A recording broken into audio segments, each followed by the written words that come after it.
we first met, and I could see it right away. You're genuine, you're for real, and you shared your story, which I thought was so powerful.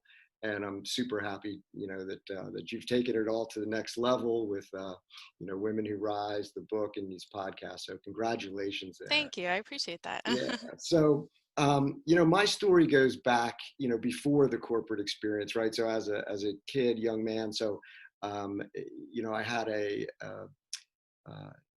great family, but my father was, an immigrant, Greek immigrant, who was just a really hard driving man, just Mm, very, very hard driving.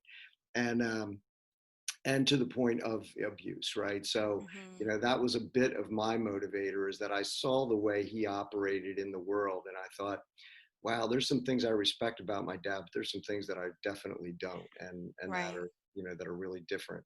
And I found myself in many cases with my own family life having to use humor to defuse a situation, right? Mhm. And I do it today. I've been in compromising situations where, I'm getting mugged or something, and I've used some humor and I've gotten out of it.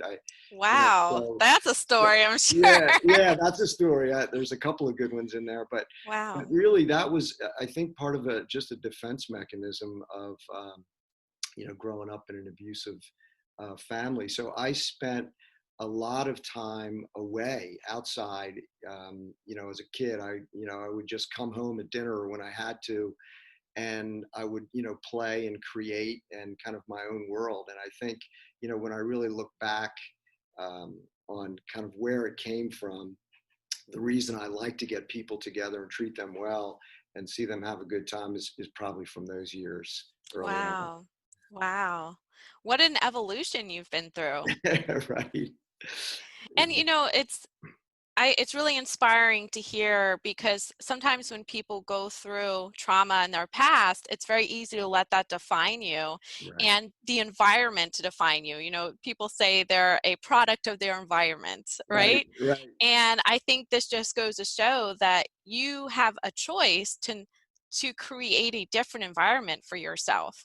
What was the limiting belief you had to get past to be able to become the successful person that you are today? Yeah, I think it was, my dad was such a powerful figure, and he was an entrepreneur. He had his own business and he was very successful.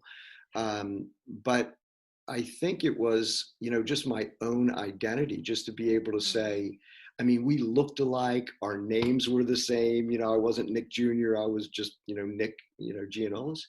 And, when I would meet people as a young person, sometimes, when I would be introduced to them, they'd either hug me like, oh my God, you're Nicky's son.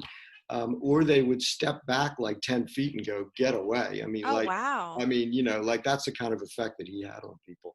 So I think what it was is just a serious identity crisis for me about who I was, right? How I was going to define myself. And, um, and I actually took on the personality and character traits of my mother, who's absolute angel and, wonderful woman. Um, so that was kind of the dichotomy, right? Like people would say, oh my God, you look just like your dad and act just like your mother. So I chose that, I chose it because I just thought my mother was, a wonderful person. I also had three sisters growing up, so I had, kind of that cool influence of three sisters, and we're all still very, very close today. And then I have three daughters, so That's ironic. yeah, yeah, yeah. So I feel like I had, and then I had some great role models. My grandfather on my mother's side was a, amazing man, and my uncle likewise was just an incredible guy. So yeah, I just figured it out. I just thought, Yeah. this is the person I want to be, and I want to be known for not just being a tough guy. Like that just didn't really resonate with me. Right. And so much of humor is around empathy. Yes, yes, for sure. So it sounds Yeah. like And that was something. humility. Right. Exactly. Being able to laugh at yourself, not Yeah, feeling like you have to always have this tough exterior. exactly. Yeah. I love I that. do it And often. yeah, right. And the other thing that I heard that you said that I have found to be very consistent with people who've come from challenging backgrounds is they had to learn how to create a positive circle of influence for themselves. Yeah. And it sounds like that's what you, whether, intentionally or unintentionally started to do, is you started to recognize the positive and powerful people in your life that were empowering in a different way. And you realized that those were the people you wanted to mirror. Yeah, and it's still my practice today. It's what I do. I surround myself with positive people, optimists, and high energy, like-minded folks. And I, for the longest time, I had I was involved in a couple of relationships that were not very healthy, and I thought I could save people. And they Yes. were they were very attracted to me, because I had a pretty good life going on. And I thought, oh, I can help them. And it, Mm-hmm. it, it ultimately wasn't uh, fulfilling for me to be in those relationships. Um, you know, one ended in a divorce. And, I think that, I made a very conscious decision just to surround myself with people of like mind and energy. Not to say that I'm not open minded, because I really do feel like I am. I feel like I will, listen to anybody's point of view, and I respect people's point of view.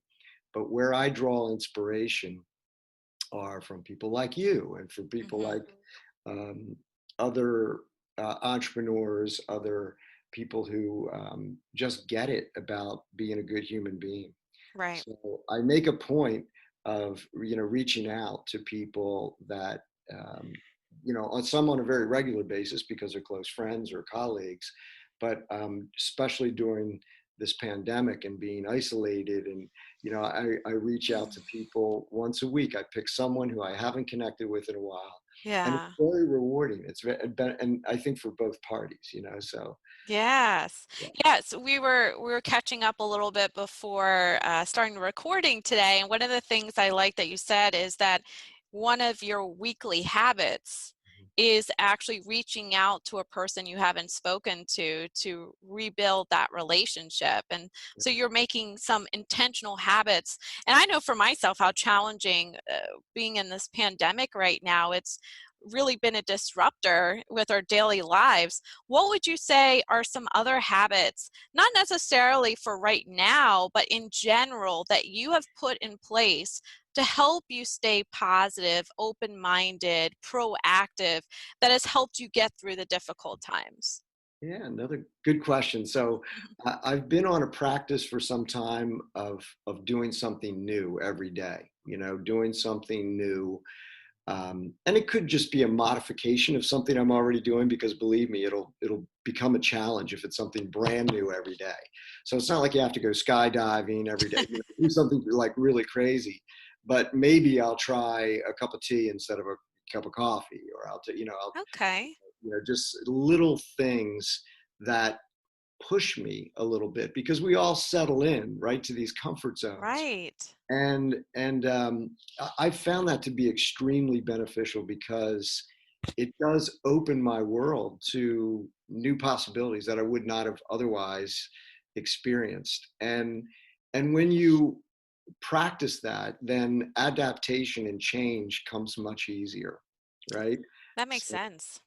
if you're rigid and you're in a really a fixed schedule and a fixed mindset and habits, it's easy to go down that road and not really grow. So I'm at my best is when I'm creating, adapting, thriving, changing. I will say that this whole pandemic and all that, this is a bit on the ridiculous side of adaptation, right? So, Gosh. and admittedly, like we were talking earlier, I can be as positive as I can be, but it presents challenges, and we all struggle a little bit. So, complete transparency is that, yeah, it's tough. There's things that in life that are just hard, but if you make a practice of experiencing something new and trying to be adaptable, it will help you in every aspect of your life.